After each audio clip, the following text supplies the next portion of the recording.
Hello friends, हम government competitive exams के लिए बायोलॉजी पढ़ रहे हैं, जिसमें आज हम पढ़ेंगे न्यूक्लियस और क्रोमोसोम। इससे पहले हम इसके जो पिछले टॉपिक हैं सारे कंप्लीट कर चुके हैं। ये लगभग लास्ट टॉपिक है, तो आज हम न्यूक्लियस और क्रोमोसोम पढ़ेंगे। तो स्टार्ट करते हैं। न्यूक्लियस, जो न्यूक्लियस है इसको हिंदी में केंद्रक भी कहते हैं। ठीक है, हिंदी में इसको केंद्रक कहते हैं। तो न्यूक्लियस का हमने पहले भी देखा है कि इसकी जो खोज है वो एक साइंटिस्ट है रॉबर्ट ब्राउन ने इसकी खोज की है। इसके बाद में इसके ऊपर क्या हुआ, खोज होने के बाद में इसके ऊपर प्रयोगात्मक कार्य चालू हो गए, प्रैक्टिकल कार्य इसके ऊपर चालू हो गए। तो न्यूक्लियस है उसके प्रैक्टिकल कार्य जो है एक कोशिकीय शैवाल है एसिटाबुलेरिया, उसके ऊपर चालू हो गए। इसमें एक साइंटिस्ट है हेमरलिंग, इन्होंने इन कार्यों को इन कार्य ये जो भी कार्य है हेमरलिंग ने किए। तो जो खोज है वो खोज रॉबर्ट ब्राउन ने की।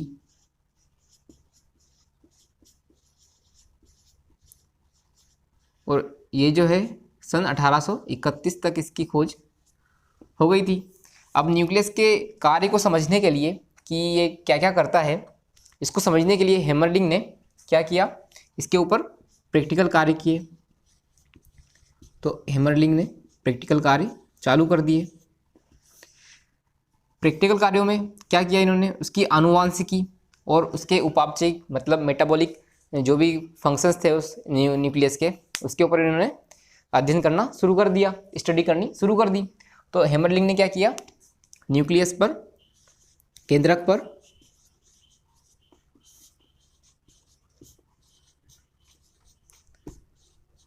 प्रयोगात्मक कार्य किए। ठीक है,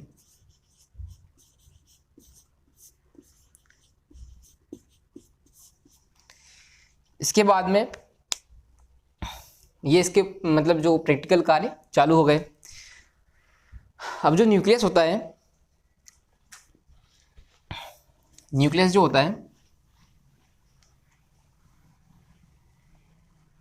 वो कोई भी कोशिका होती है, जैसे मान लो ये कोशिका है, इस कोशिका के लगभग सेंटर में न्यूक्लियस पाया जाता है। ठीक है, इस न्यूक्लियस में क्या होता है कि न्यूक्लियो प्रोटीन पाया जाता है।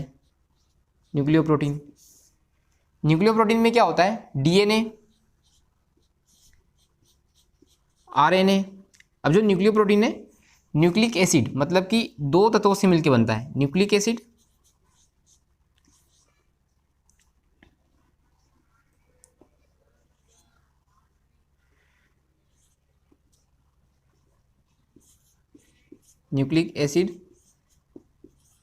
और प्रोटीन,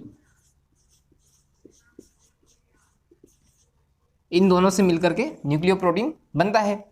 जो न्यूक्लिक एसिड है उसके अंदर क्या आता है, डीएनए हो गया, आरएनए, ठीक है ना। और प्रोटीन के अंदर हिस्टोन प्रोटीन या नॉन हिस्टोन प्रोटीन और नॉन हिस्टोन प्रोटीन, ये दो प्रकार के प्रोटीन इसके अंदर आते हैं, नॉन हिस्टोन प्रोटीन। ठीक है, तो लगभग केंद्रक होता है कोशिका के। इसका जो शेप होता है वो केंद्रक का शेप लगभग स्फेरिकल होता है। कोई कोशिका में ओवल हो सकता है, अंडाकार हो सकता है, कभी कोशिका में सिलेंड्रिकल भी हो सकता है। ठीक है, तो इसका शेप बदलता रहता है। इसकी साइज जो होती है, शेप कैसा होता है, जनरली इसका शेप होता है स्फेरिकल। ठीक है ना, लगभग स्फेरिकल इसका शेप होता है। और इसका जो साइज है वो 5 से 30 माइक्रोमीटर के समथिंग इसका साइज होता है।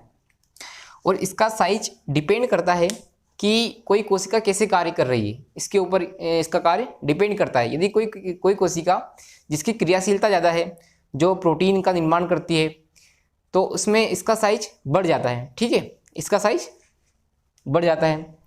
तो ये कोशिका की एक्टिविटी पर डिपेंड करता है कि उसका साइज कैसा होगा, बड़ा होगा या छोटा होगा। तो इसका साइज 5 से 30 माइक्रोमीटर के समथिंग होता है। और इसका साइज जो है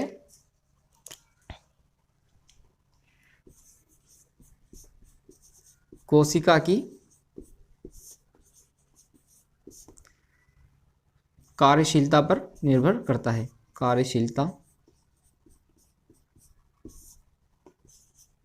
पर निर्भर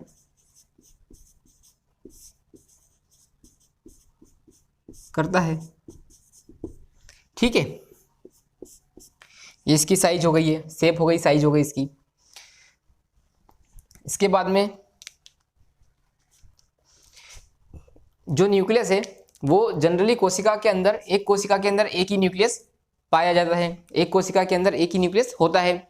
लेकिन कभी कभी क्या होता है, कोई कोशिका होती है जिनके अंदर न्यूक्लियस होता ही नहीं है। ठीक है, केंद्रक उपस्थित नहीं होता है, जैसे आरबीसी हो गई है, या फिर फ्लोएम कोशिका, जो फ्लोएम होती है, फ्लोएम होता है, जाइलम फ्लोएम होते हैं पौधों के अंदर, उसके अंदर कुछ कोशिकाएं होती है, जैसे फ्लोएम में सीप ट्यूब सेल्स, चालनी नली कोशिकाएं, चालनी नलिका कोशिकाएं, और ट्रेकिड और वेसल्स होते हैं जाइलम के अंदर। उनमें क्या होता है कि केंद्रक नहीं पाया जाता है।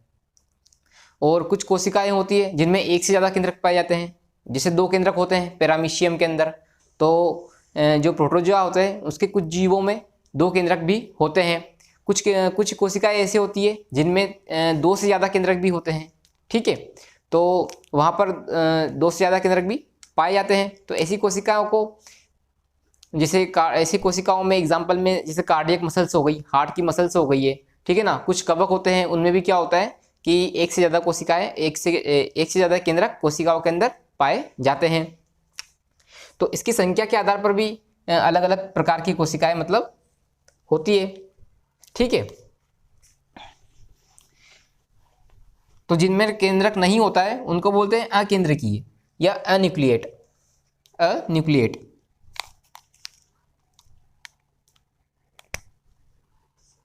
अन्यूक्लिएट, ठीक है ना। इसका एग्जाम्पल क्या हो जाएगा, इसको हिंदी में क्या बोलेंगे, अकेंद्रकीय।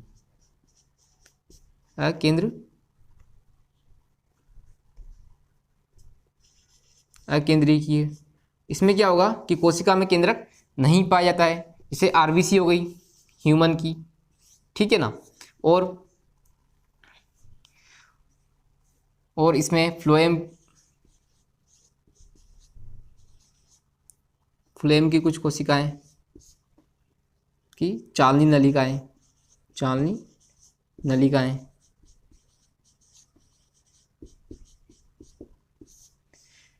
इसके बाद में जाइलम की कुछ कोशिकाएं होती है, उनमें भी केंद्रक नहीं होता है। इसके बाद में ऐसी कोशिकाएं जिनमें 2 केंद्रक होते हैं उनको बोलते हैं बाइन्यूक्लिएट, मतलब कि बाइन्यूक्लिएट। द्विकेंद्रकीय कोशिकाएं, द्विकेंद्रकीय कोशिकाएं, ठीक है ना। इसमें क्या आ जाएगा एग्जाम्पल, पैरामीशियम। पैरामीशियम क्या है, पैरामीशियम एक प्रोटिस्टा है, ठीक है। तो पैरामीशियम के अंदर भी क्या होता है, 2 केंद्रक होते हैं, एक छोटा होता है एक बड़ा होता है। जो छोटा होता है उसको बोलते हैं माइक्रोन्यूक्लियस, और जो बड़ा होता है उसको बोलते हैं मैक्रोन्यूक्लियस। तो इनके अलग अलग कार्य होते हैं, माइक्रो और मैक्रोन्यूक्लियस के अलग अलग कार्य होते हैं। इसके अलावा क्या होता है, एक और होता है जिसको बोलते हैं पॉलीन्यूक्लिएट। एक और कंडीशन होती है, उसको बोलते हैं पॉलीन्यूक्लिएट कंडीशन।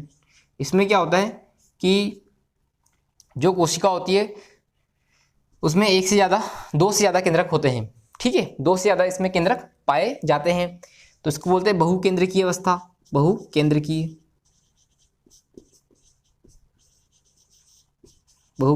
अवस्था है, ठीक है। इसके एग्जाम्पल में क्या आ जाएंगे, कार्डियक मसल, हार्ट की जो मसल्स होती है उसमें कार्डियक मसल्स। इसके बाद में कुछ क्या होते हैं, कवक होते हैं, उनके अंदर भी बहुकेंद्रकीय अवस्थाएं पाई जाती है। कुछ कवकों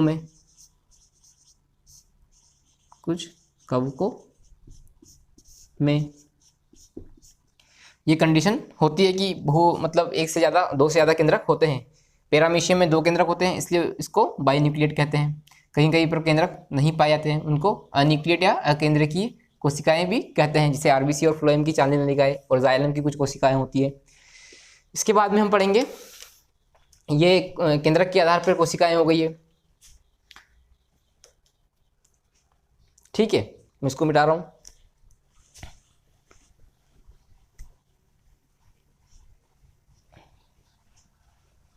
इसके बाद में हम पढ़ते हैं कि जो केंद्रक होता है उसके खुद न्यूक्लियस होता है, उसके 4 भाग होते हैं। 4 भागों की स्टडी करेंगे हम। जो केंद्रक होता है उसमें क्या होता है,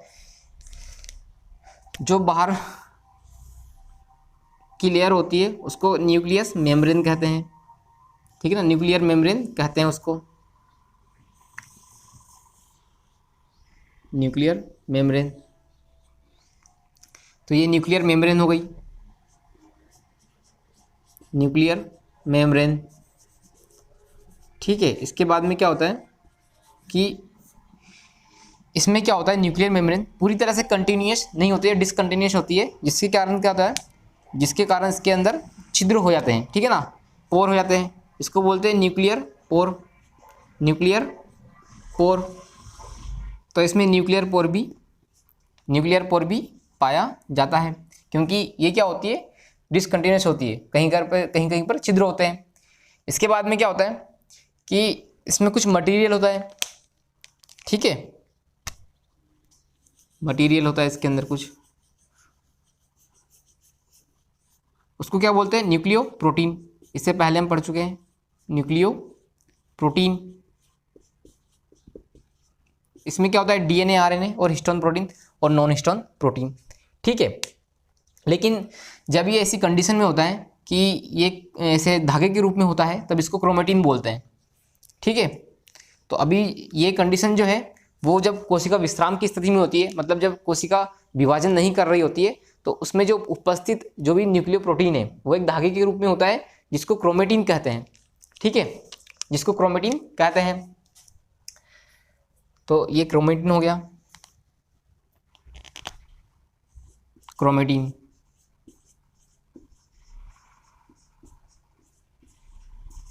क्रोमेटिन। ठीक है, तो पहला भाग ये हो गया। दूसरा न्यूक्लियो प्रोटीन। ठीक है, इसको क्या होता है, इस जो अंदर द्रव्य होता है इसको क्या बोलते हैं, न्यूक्लियो प्लाज्म बोलते हैं। तो न्यूक्लियो प्लाज्म, न्यूक्लियो प्लाज्म। तो अब हम पढ़ते हैं इनके बारे में। जो न्यूक्लियर मेम्ब्रेन है वो क्या होती है, डबल मेम्ब्रेन होती है। जैसे माइटोकॉन्ड्रिया और जो क्लोरोप्लास्ट है उसके अंदर भी डबल मेम्ब्रेन पाई जाती है, वैसे ही न्यूक्लियर मेम्ब्रेन भी डबल मेम्ब्रेन होती है। इसके अंदर वाली को इनर बोलते हैं और बाहर वाली को आउटर मेम्ब्रेन बोलते हैं, बाहर वाली को आउटर बोलते हैं। इसके बाद में जो क्रोमेटिन है, इसमें भी क्या होता है, ये न्यूक्लियो प्रोटीन से ही बनता है, क्रोमेटिन भी। तो ये डीएनए, आरएनए, हिस्टोन और नॉन हिस्टोन प्रोटीन से मिलके बना होता है। DNA, RNA, histone and non histone protein से मिलकर के बनता है, नॉन हिस्टोन प्रोटीन से मिलकर के बनता है। ठीक है, ये जो न्यूक्लियर पोर होता है ये क्या करता है, न्यूक्लियर पोर जब कोशिका को कोशिका द्रव्य में, जैसे यहाँ से क्या होगा, डीएनए का रेप्लिकेशन होगा, फिर डीएनए बनेगा, उससे ट्रांसक्रिप्शन होकर आरएनए बनेगा और फिर एमआरएनए बाहर आएगा, प्रोटीन का निर्माण होगा। तो जब एमआरएनए बाहर आता है या फिर कोई भी प्रोटीन, जब न्यूक्लियस को ज़रूरत होती है किसी भी चीज़ की, तब यहाँ से क्या होता है, कोशिका द्रव्य, बाहर कोशिका द्रव्य है तो उससे कुछ भी चीज़ें अंदर या बाहर जाती है, तो उसका ट्रांसपोर्ट किससे होता है, न्यूक्लियर पोर या केंद्रक जो भी छिद्र है उससे इसका ट्रांसपोर्ट होता है। तो ये क्या करता है, पदार्थों का ट्रांसपोर्ट, ठीक है ना, परिवहन, ट्रांसपोर्ट में सहायता करता है। तो ये डायरेक्ट कांटेक्ट में तो नहीं होता है, मतलब जो केंद्रक द्रव्य है वो कोशिका द्रव्य के डायरेक्ट कांटेक्ट में नहीं होता है, लेकिन जो न्यूक्लियर पोर है उससे क्या होता है कि पदार्थों का ट्रांसपोर्ट होता रहता है, जैसे आरएनए, ठीक है, प्रोटीन, इनका ट्रांसपोर्ट होता रहता है इससे होकर के, न्यूक्लियर पोर से होकर के। कहीं कहीं पर क्या होता है, जो क्रोमेटिन है कहीं कहीं पर क्या होता है कि डार्क होता है, बहुत ज़्यादा डार्क हो जाता है कहीं कहीं पर।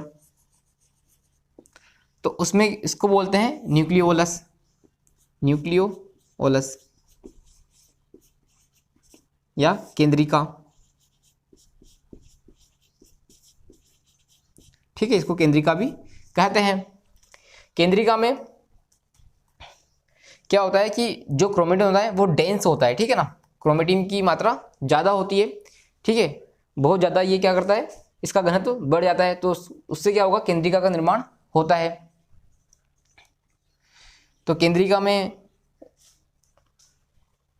के बारे में हम थोड़ा सा पढ़ लेते हैं इसके बाद में। केंद्रिका क्या होती है, न्यूक्लियोलस।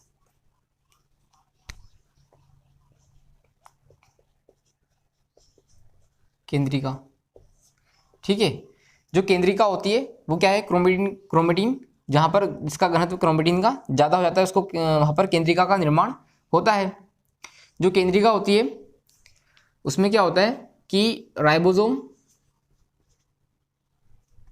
यहाँ पर आरआरएनए का निर्माण होता है, आरआरएनए का निर्माण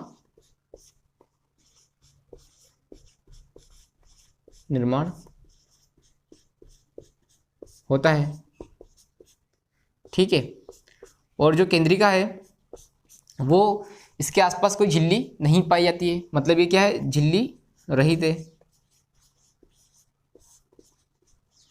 झिल्ली रहित है, ठीक है। इसके कारण क्या होता है कि जो बाकी क्रोमेटिन है और ये जो न्यूक्लियोलस वाला जो केंद्रिका वाला जो क्रोमेटिन है एक दूसरे के संपर्क में रहते हैं, ठीक है। और एक कोशिका में एक से ज़्यादा केंद्रिकाएं हो सकती है। ये इसके किसके ऊपर डिपेंड करता है कि वो कोशिका कितना ज़्यादा एक्टिविटी कर रही है, इसके ऊपर इसकी केंद्रिका की संख्या डिपेंड करती है। यदि कोई कोशिका ज़्यादा एक्टिविटी करती है या फिर ज़्यादा प्रोटीन का निर्माण करती है तो उसमें एक से ज़्यादा केंद्रिकाएं पाई जाती है। जैसे का ये जो आरआरएनए है, इससे क्या होता है, आरआरएनए का निर्माण होता है जिससे राइबोसोम का निर्माण होता है। तो जो केंद्रिका है उसको राइबोसोम फैक्ट्री भी कहते हैं, राइबोसोम फैक्ट्री, ठीक है ना, कोशिका की राइबोसोम फैक्ट्री। और राइबोसोम को प्रोटीन की फैक्ट्री कहा जाता है, राइबोसोम को प्रोटीन की फैक्ट्री कहा जाता है और केंद्रिका को राइबोसोम की फैक्ट्री कहा जाता है, ठीक है ना। तो जो केंद्रिका होती है वो इनडायरेक्टली क्या करती है, राइबोसोम के निर्माण में सहायता करती है, क्योंकि आरआरएनए से ही राइबोसोम का निर्माण होता है। राइबोसोम का निर्माण आरआरएनए और प्रोटीन से होता है, ठीक है। तो इसको राइबोसोम फैक्ट्री भी कहते हैं केंद्रिका को। तो केंद्रिका में आरआरएनए का निर्माण होता है। कोशिका की राइबोसोम फैक्ट्री भी केंद्रिका को कहा जाता है। तो ये इसके केंद्रक के भाग हो गए, जिसमें क्या होता है कि केंद्रक में बाहर जो एनवलप होता है, जो परतें होती है, उनमें क्या होता है, एक आउटर लेयर होती है, एक इनर लेयर होती है, जिससे न्यूक्लियर मेम्ब्रेन का निर्माण होता है। इसमें डबल मेम्ब्रेन होती है, जैसे क्लोरोप्लास्ट और माइटोकॉन्ड्रिया में डबल मेम्ब्रेन होती है, वैसे ही न्यूक्लियस के आसपास भी डबल मेम्ब्रेन होती है। इसमें न्यूक्लियोलस होती है जिसका निर्माण क्रोमेटिन से ही होता है, लेकिन यहाँ पर क्रोमेटिन डेंस होता है, ठीक है।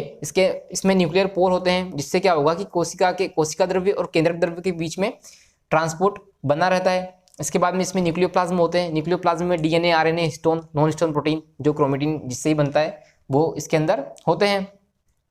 अब इसके अंदर कहीं कहीं पर डेंस जो होती है न्यूक्लियोलस केंद्रिका, उसमें क्या होता है, आरआरएनए का निर्माण होता है। आरआरएनए का निर्माण जिससे क्या होगा कि राइबोसोम का निर्माण होगा, क्योंकि आरआरएनए से ही राइबोसोम का निर्माण होता है, जिसमें आरआरएनए और प्रोटीन से राइबोसोम का निर्माण होता है। इसलिए इसको राइबोसोम की फैक्ट्री भी कहा जाता है, केंद्रिका को राइबोसोम की फैक्ट्री भी कहा जाता है। और जो ऐसी कोशिकाएं जिनमें प्रोटीन का निर्माण ज़्यादा होता है, उनमें एक से ज़्यादा केंद्रिकाएं भी पाई जाती है, ठीक है ना। उसकी एक्टिविटी पर, उस कोशिका की एक्टिविटी पर, उसकी क्रियाशीलता पर डिपेंड करता है कि इसमें कितनी केंद्रिकाएं पाई जाएंगी, ठीक है। तो ये हो गया न्यूक्लियस केंद्रक। जो क्रोमेटिन होता है वो ऐसा होता है, क्रोमेटिन धागे जैसा होता है, लेकिन उसमें क्या होता है, ये समझ लेना, इसको एक आप सिंगल समझते हो, सिंगल स्ट्रैंड नहीं है, ये क्या होता है, डबल स्ट्रैंडेड होता है, डबल स्ट्रैंडेड होता है, ठीक है। जैसे एक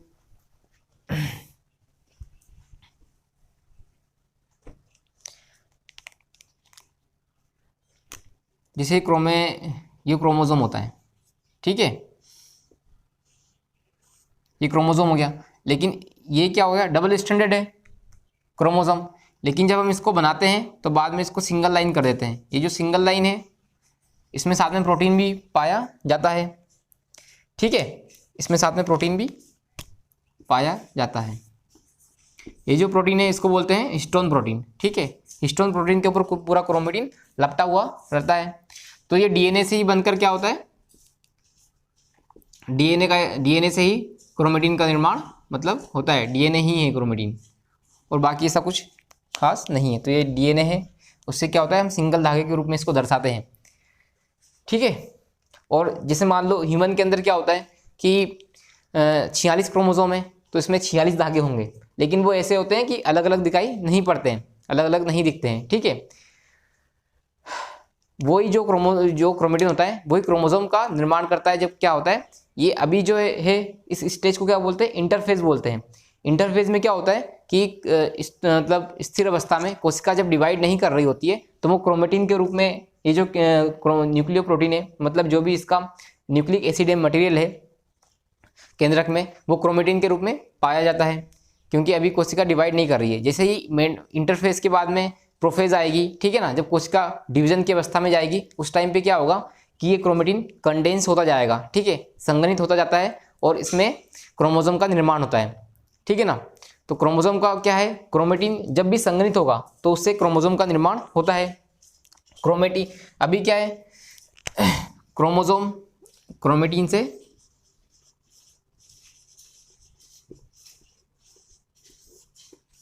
क्रोमेटिन का संघनन होता है, क्रोमेटिन का संघनन होकर के क्रोमोसोम का निर्माण मतलब गुणसूत्र का निर्माण होता है, ठीक है। इसके बाद में हम देखेंगे, तो इसके बाद में देखते हैं कि क्रोमेटिन का संघनन होकर के क्रोमोसोम का निर्माण होता है। तो जो इंटरफेज होती है, इंटरफेज अवस्था, इंटरफेज,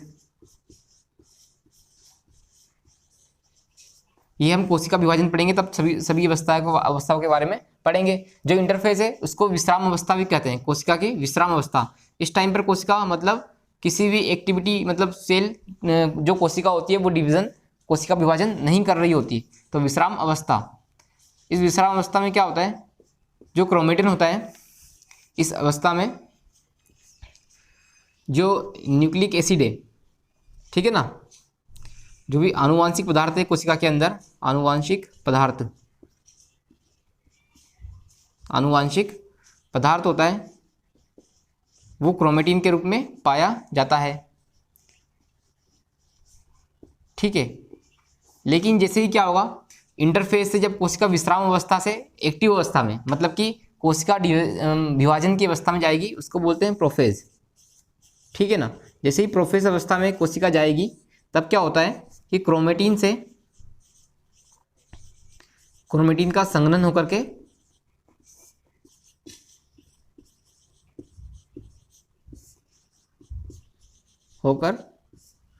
क्रोमोसोम का निर्माण होता है,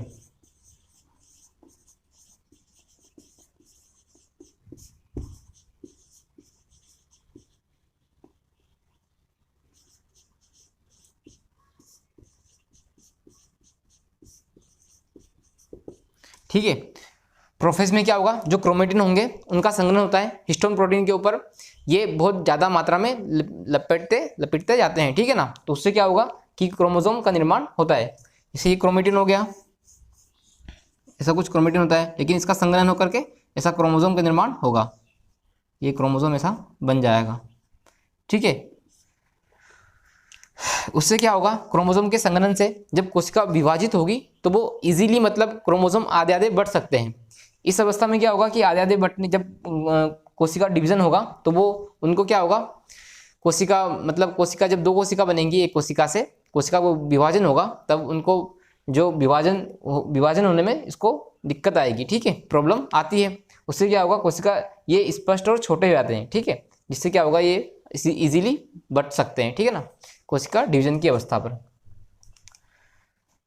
तो ये हो गया। तो इसकी जो स्टडी है इसकी स्टडी, इसलिए इसकी स्टडी हम कोशिका अवस्था, जो क्रोमोसोम है कोशिका अवस्था की एक अवस्था होती है, जिसको बोलते हैं मेटाफेज। मेटाफेज, ठीक है।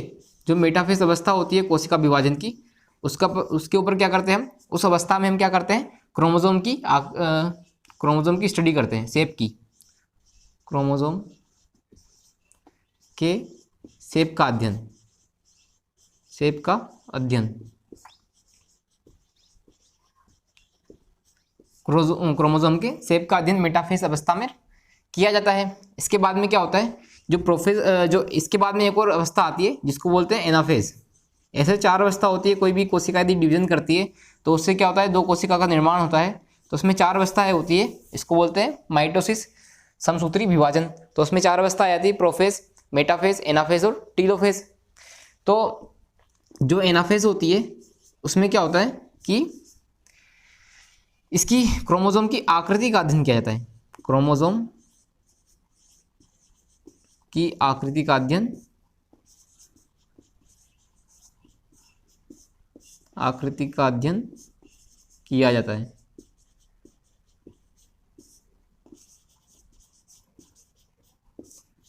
किया जाता है, ठीक है ना। एनाफेज में क्रोमोसोम की आकृति का अध्ययन, ठीक है।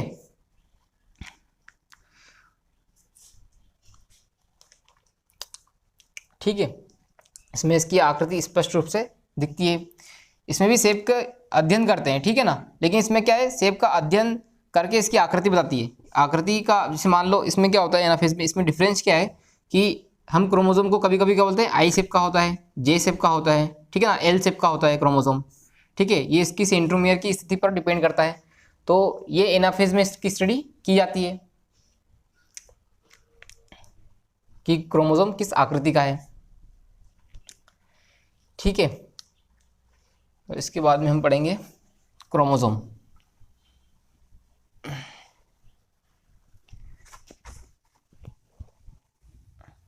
तो इसके बाद में हम क्रोमोसोम पढ़ेंगे। क्रोमोसोम को हिंदी में बोलते हैं, हिंदी में इसको बोलते हैं गुणसूत्र, क्रोमोसोम, हिंदी में बोलेंगे इसको गुणसूत्र। जो क्रोमोसोम है वो क्रोमोसोम जो शब्द है, सबसे पहले शब्द के बाद में इसकी खोज पहले हम देखते हैं कि खोज एक साइंटिस्ट है, उनका नाम है होफमिस्टर, ठीक है ना, होफमिस्टर और नेगेली, ठीक है ना। ये 2 साइंटिस्ट के बारे में कहा जाता है कि इन्होंने सबसे पहले इसकी खोज की थी, ठीक है ना, होफमिस्टर और नेगेली। इसके बाद में इसके ऊपर ये लगभग 1840 के समथिंग ऐसा कुछ है, मुझे याद नहीं है, लेकिन 1840 के समथिंग इन्होंने इसकी खोज की थी। इसके बाद में एक साइंटिस्ट आए थे, स्ट्रोसबर्गर, ठीक है, स्ट्रोसबर्गर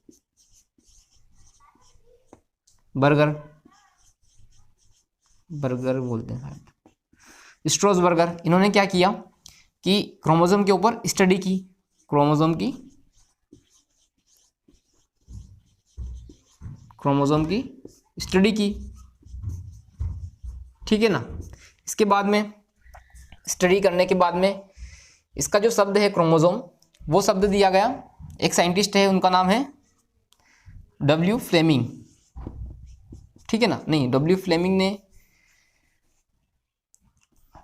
क्रोमेटिन शब्द दिया था, ठीक है। जो क्रोमोसोम शब्द है वो वोल्डेयर ने दिया है, वोल्डेयर, ठीक है ना। वोल्डेयर नामक साइंटिस्ट ने क्रोमोसोम शब्द दिया, क्रोमोसोम शब्द दिया, ठीक है ना। और क्रोमोसोम क्या होता है, क्रोमोसोम कब होता है, जब कोशिका विभाजित हो रही होती है, कोशिका विभाजन की स्थिति में होती है, तो क्रोमोसोम का निर्माण क्रोमेटिन से संघनन के पश्चात होता है। कंडेंसेशन होता है, क्रोमेटिन पतले धागे के रूप में होता है, कंडेंसेशन के बाद में, इसके बाद में गुणसूत्र का निर्माण होता है। तो जो क्रोमेटिन शब्द है क्रोमेटिन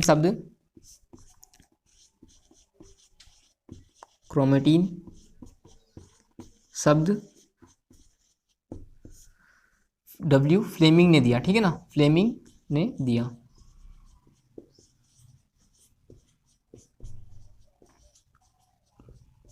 ठीक है, एमसीक्यूज में इसको पूछ लेते हैं कि खोज किसने की, स्टडी सबसे पहले किसने की। ये 1875 या 70 के समथिंग इसकी स्टडी की गई थी, 1870-75 के समथिंग इसकी स्टडी की गई थी। वोल्डेन ने क्रोमोसोम नाम दिया, क्रोमेटिन नाम किसने दिया, डब्ल्यू फ्लेमिंग ने इसको क्रोमेटिन नाम दिया। लेकिन क्रोमेटिन क्या होता है, हमको पता है क्रोमेटिन क्या होता है कि जब क्रोमोसोम तब बोलते हैं हम इसको जब ये संघनन की अवस्था में होता है, और जब संघनन की अवस्था में नहीं होता है मतलब कि विश्राम की अवस्था में होता है, कोशिका जब विश्राम कर रही होती है या फिर विभाजन के लिए तैयारी कर रही होती है, उस अवस्था में जो गुणसूत्र है वो क्रोमेटिन की अवस्था में होता है। तो हमने इसके साइंटिस्ट पढ़ लिए, होफमिस्टर और नेगेली ने खोज की थी। स्ट्रॉसबर्गर ने इसकी स्टडी पहली बार स्टडी की थी, ठीक है ना। वोल्डेन ने क्रोमोसोम शब्द दिया और क्रोमेटिन शब्द फ्लेमिंग ने दिया। इसके बाद में हम इसकी स्ट्रक्चर देखते हैं कि स्ट्रक्चर कैसी होती है। तो इसकी स्ट्रक्चर हम देखेंगे, क्योंकि स्ट्रक्चर हम मेटाफेज में देखते हैं। तो मेटाफेज में क्या स्ट्रक्चर होती है कि क्रोमोसोम कुछ ऐसे होता है,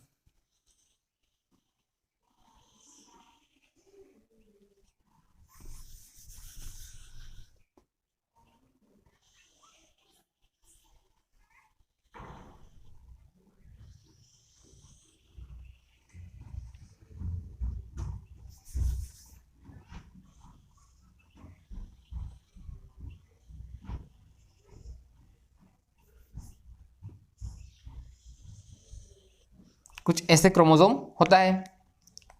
इसके अंदर क्या होता है, क्रोमेटिन मतलब जो पदार्थ है क्रोमोसोम का, वो पदार्थ मेन पदार्थ जो भी है डीएनए और प्रोटीन, हिस्टोन प्रोटीन, वो सब इसके अंदर पाया जाता है, ठीक है। इसके अंदर वो सभी चीज़ें पाई जाती है। तो पहले क्या होता है, जैसे ये क्या हो गया, ये क्रोमेटिन है, दिख रहा है कि नहीं, इसमें ये क्रोमेटिन है, ठीक है ना। इसका क्या होगा, क्रोमेटिन जैसे ही कोशिका की एस फेज आती है, कोशिका विभाजन होता है, तो कोशिका विभाजन की एस अवस्था में, एस फेज में क्या होता है कि कोशिका, इसका क्या होगा, डुप्लीकेशन होता है, इसका क्या होता है, रेप्लिकेशन होता है डीएनए के अंदर। डीएनए क्या करता है, खुद का रेप्लिकेशन करता है, मतलब खुद के जैसे एक और का निर्माण करता है, एक और डीएनए का निर्माण करता है, इसको बोलते हैं डीएनए का रेप्लिकेशन। जब डीएनए क्या करता है, खुद का निर्माण करता है, तो उसका डीएनए का रेप्लिकेशन कहते हैं। तो जैसे ही कोशिका अवस्था की एस फेज आती है, जैसे ही कोशिका अवस्था की एस फेज में क्या होता है, डीएनए खुद का निर्माण करके उसकी एक और प्रतिकृति का निर्माण करता है, उसको क्या बोलते हैं हम वो उसकी अवस्था ऐसे जाती है, ठीक है ना, उसकी अवस्था कुछ ऐसे आ जाती है। तो ये दो बन गए। इसके बाद में क्या होता है कि दो क्रोमेटिन बनने के बाद में, मतलब दो डुप्लीकेट होता है, मतलब कि एक से दो बन गए, लेकिन क्रोमोसोम एक ही रहता है, मात्रा उसकी बढ़ जाती है लेकिन क्रोमोसोम एक ही रहता है, ठीक है ना, इस अवस्था में। तो इसके बाद में क्या होगा कि इसका कंडेंसेशन होता है, ये संघनन इसका स्टार्ट हो जाता है, और इसका स्टार्ट संघनन होकर के ये ऐसा बन जाता है, ठीक है ना। ये जो अवस्था है क्या है, एक ही क्रोमोसोम है इसमें, ठीक है। लेकिन पहले क्या है, ये क्रोमेटिन है, ये क्रोमेटिन है, लेकिन इसका संघनन होकर के क्या हो गया, ये क्रोमोसोम ऐसा बन गया, ठीक है ना। एस फेज में क्या होता है, इसका डुप्लीकेशन होता है, मतलब कि इसका ये डबल से एक और इसकी प्रतिकृति का निर्माण करता है एस फेज में। अच्छा, इसका ये एक और प्रतिकृति क्यों बना रहा है, क्योंकि हमको डीएनए की मात्रा बढ़ानी पड़ेगी, क्योंकि जब कोशिका विभाजन होगा तो एक कोशिका से दो कोशिका का निर्माण होगा। उससे क्या होगा, हम दोनों कोशिकाओं को बराबर मात्रा में डीएनए देते हैं ताकि उनका न्यूक्लियस बन सके और वो उनका कार्य कर सके, ठीक है। तो जिससे क्या होगा, उनका कार्य वो सुचारू रूप से कर सके। तो इसलिए हमको डीएनए की मात्रा, मतलब जो डीएनए की मात्रा है वो बढ़ानी पड़ेगी, लेकिन क्रोमोसोम का नंबर नहीं बदलेगा। जैसे ह्यूमन के अंदर यदि 46 क्रोमोसोम है तो उनका 46 क्रोमोसोम ही रहेंगे, लेकिन उनकी मात्रा कुछ बढ़ जाएंगी, ठीक है। तो ये हो गया उसका। तो इसके बाद में क्या होगा, इसका कंडेंसेशन स्टार्ट हो जाता है। प्रोफेज अवस्था से ही इसका कंडेंसेशन, जो कोशिका विभाजन की प्रोफेज अवस्था है उससे ही इसका कंडेंसेशन, इसका जो संघनन है स्टार्ट हो जाता है। तो क्रोमोसोम का संघनन कहाँ पर होता है, प्रोफेज अवस्था से चालू हो जाता है। तो इसको मिटा रहा हूँ मैं, हम इसकी स्टडी करेंगे थोड़ा। तो इसके जो बाहर भाग है इसको बोलते हैं पेलिकल, बाहरी भाग है। पेलिकल क्या होता है, प्रोटीन से बना होता है, और वो प्रोटेक्शन करता है इसका। और ये कभी कभी कुछ कुछ क्रोमोसोम के अंदर होता है, इसकी मतलब ज़्यादा स्टडी नहीं की गई है। तो ये प्रोटीन से बना होता है और प्रोटेक्शन करता है। क्या करता है? प्रोटेक्शन करता है। ट्रिपल पी, ठीक है ना, पेलिकल, प्रोटीन और प्रोटेक्शन। इसके बाद में क्या होता है, ये जो अंदर वाला मटेरियल है, ठीक है, अंदर जो भी मटेरियल है इसको बोलते हैं मैट्रिक्स।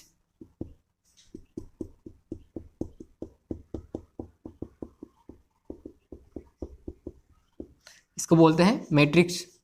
मैट्रिक्स में क्या होता है कि वही डीएनए, हिस्टोन, प्रोटीन और ये सभी चीज़ें मैट्रिक्स के अंदर होती है, ठीक है।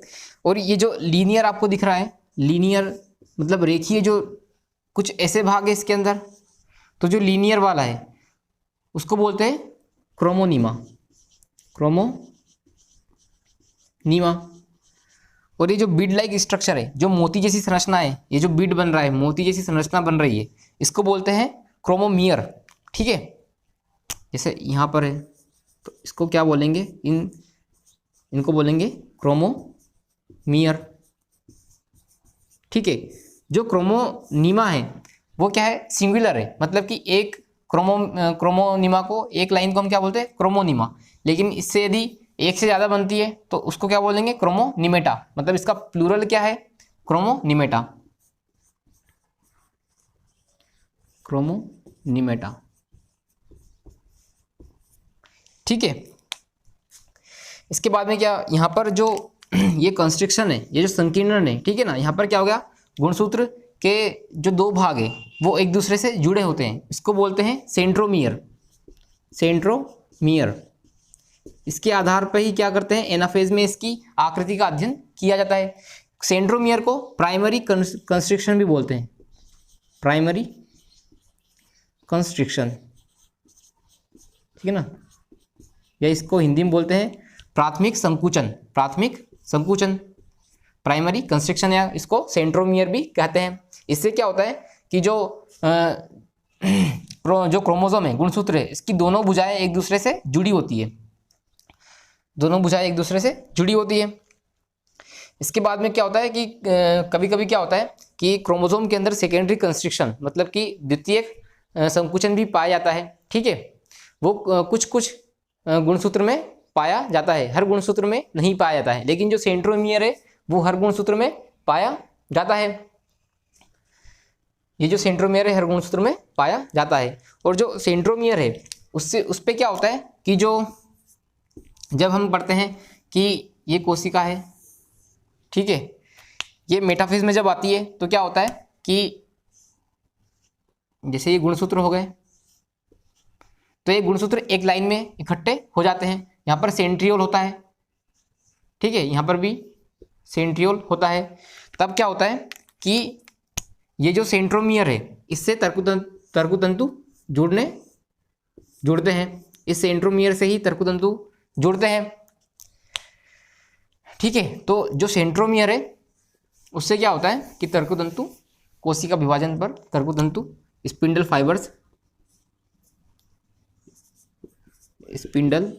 फाइबर्स मतलब कि तर्कुतंतु इसी से जुड़ते हैं कोशिका विभाजन की अवस्था में, ठीक है। ये हो गया।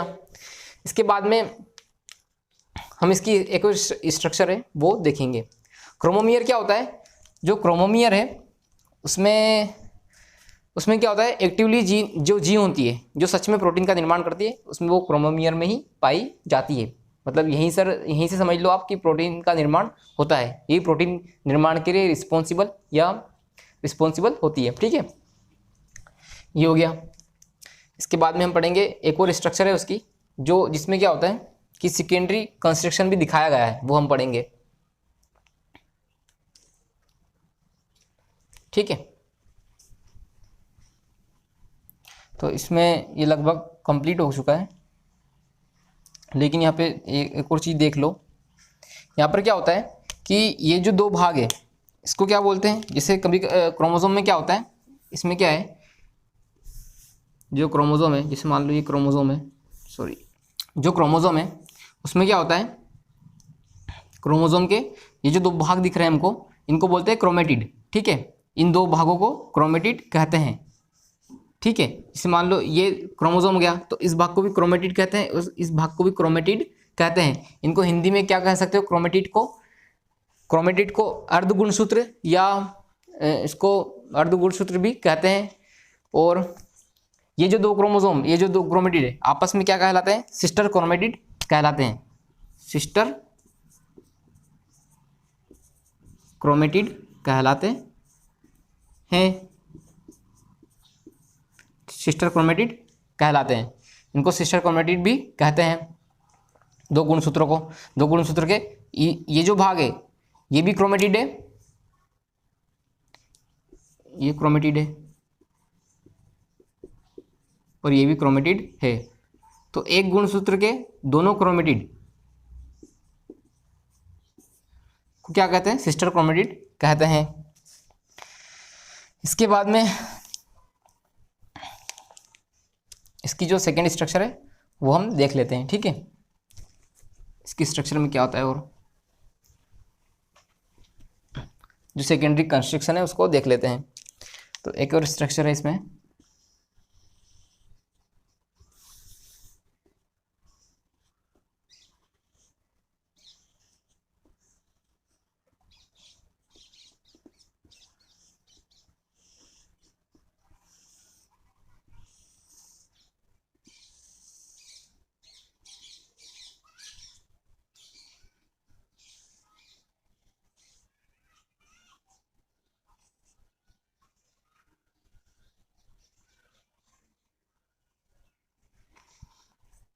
ठीक है, ये पेलिकल हो गया, बाहर वाला भाग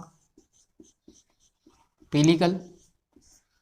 अंदर वाला भाग क्या हो जाएगा, मैट्रिक्स हो जाएगा। ये क्या है, क्रोमोनिमेटा या क्रोमोनिमा, ये क्रोमोमियर हो जाएगा।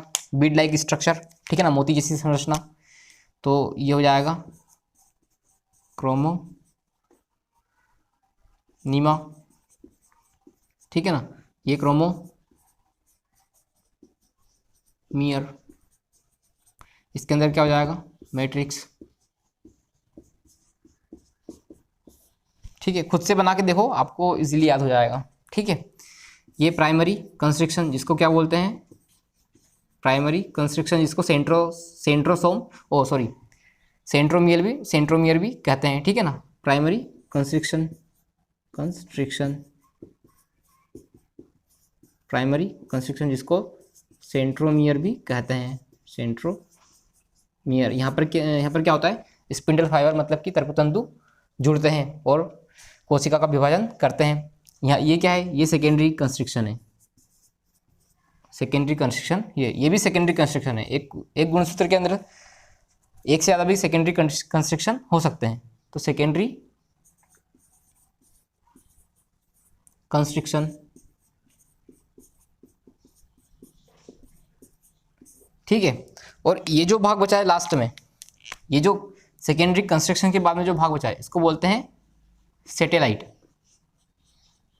ठीक है ना, जिन मतलब ऐसे गुणसूत्र जिसके अंदर सेकेंडरी कंस्ट्रक्शन होता है, हर गुणसूत्र के अंदर सेकेंडरी कंस्ट्रक्शन नहीं होते हैं, द्वितीयक संकुचन नहीं होते हैं। जिन गुणसूत्र में सेकेंडरी कंस्ट्रक्शन होता है उसको मतलब सेट डीएनए कहते हैं, क्योंकि उसमें सैटेलाइट पाया जाता है। जो सेकेंडरी कंस्ट्रक्शन होता है उसके बाद का जो भाग होता है उसको सैटेलाइट कहते हैं। ठीक है, तो ये कुछ गुणसूत्रों में ही पाया जाता है। वो गुणसूत्र क्या है, 13, 14, 15 और 21 और 22, ये 5 गुणसूत्र है जिसमें क्या होता है कि सेकेंडरी कंस्ट्रक्शन पाया जाता है। और इनसे ही क्या होता है, ये जो सेकेंडरी कंस्ट्रक्शन है ये न्यूक्लियस हो गया, ये न्यूक्लियस में क्रोमेटिन होता है। तो जहाँ पर ज़्यादा डेंस क्रोमेटिन है, ठीक है ना, उसको क्या बोलते हैं हम, न्यूक्लियोलस या केंद्रिका बोलते हैं। तो केंद्रिका का निर्माण सेकेंडरी कंस्ट्रक्शन से होता है। तो इसमें यहाँ पर लिख लो कि केंद्रिका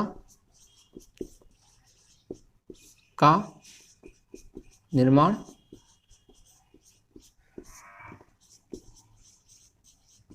सेकेंडरी कंस्ट्रक्शन से होता है। ठीक है ना। केंद्रिका जो बनती है वो सेकेंडरी कंस्ट्रक्शन से ही बनती है, और जो केंद्रिका होती है वो किसका निर्माण करती है, केंद्रिका निर्माण करती है आरएनए का, जिससे क्या होता है, राइबोसोम का निर्माण होता है। तो इनडायरेक्टली केंद्रिका क्या करती है, राइबोसोम का निर्माण करती है। इसको क्या बोलते हैं, इसको नोर भी कहा जाता है, इसको इस सेकेंडरी कंस्ट्रक्शन को नोर भी कहा जाता है। ठीक है, नोर क्यों कहते हैं, क्योंकि न्यूक्लियोलस ऑर्गेनाइजर रीजन बोलते हैं इसको। ठीक है, क्योंकि सेकेंडरी कंस्ट्रक्शन से ही मिलकर के केंद्रिका का निर्माण सेकेंडरी कंस्ट्रक्शन से होता है, इसलिए इसको नोर भी बोलते हैं। सेकेंडरी कंस्ट्रक्शन को नोर भी कहा जाता है। ठीक है, ये जो लास्ट वाला पार्ट होता है इसको टीलोमेयर बोलते हैं, टीलोमेयर। ठीक है, तो ये हो गई क्रोमोसोम की संरचना। इसके बाद हम कुछ बेसिक और भी चीज़ें हैं वो देख लेते हैं। 2n क्या होता है, n क्या होता है, ये सभी चीज़ें हम देख लेते हैं। ठीक है, तो इसमें क्या हो गया, पेलिकल मैट्रिक्स, क्रोमोमियर, क्रोमोनीमा। ठीक है, सेंट्रोसोम जिसको प्राइमरी कंस्ट्रक्शन बोलते हैं, यहाँ पर क्या होता है, स्पिंडल फाइबर्स जुड़ते हैं और कोशिका विभाजन होता है। सेकेंडरी कंस्ट्रक्शन जिससे क्या होता है, केंद्रिका का निर्माण, मतलब कि केंद्रक के अंदर जो क्रोमेटिन होता है वहाँ पर कुछ डेंस क्रोमेटिन होता है, उसको केंद्रिका या इंग्लिश में न्यूक्लियोलस बोलते हैं, जिसका निर्माण सेकेंडरी कंस्ट्रक्शन, जिसको नोर भी कहते हैं, न्यूक्लियोलस ऑर्गेनाइजर रीजन। ठीक है ना, तो सेकेंडरी कंस्ट्रक्शन से केंद्रिका का निर्माण होता है। और इसके बाद वाला जो पार्ट है, ठीक है, सेकेंडरी कंस्ट्रक्शन के बाद वाले भाग को सैटेलाइट कहते हैं। और सैटेलाइट सैटेलाइट कहते हैं, और इनसे बनने वाले जो क्रोमोसोम उनको सेट डीएनए कहते हैं। ठीक है ना, सेट क्रोमोसोम या सेट डीएनए, सेट क्रोमोसोम कहते हैं। तो सेकेंडरी जो कंस्ट्रक्शन होता है क्रोमोसोम, हर गुणसूत्र में सेकेंडरी कंस्ट्रक्शन नहीं पाया जाता है, कुछ गुणसूत्र में पाया जाता है, जबकि प्राइमरी कंस्ट्रक्शन हर गुणसूत्र में पाया जाता है। ठीक है, तो ये हो गया गुणसूत्र। इसके बाद हम पढ़ेंगे कुछ basic information about 2n and n। 2n क्या होता है, n क्या होता है। ठीक है,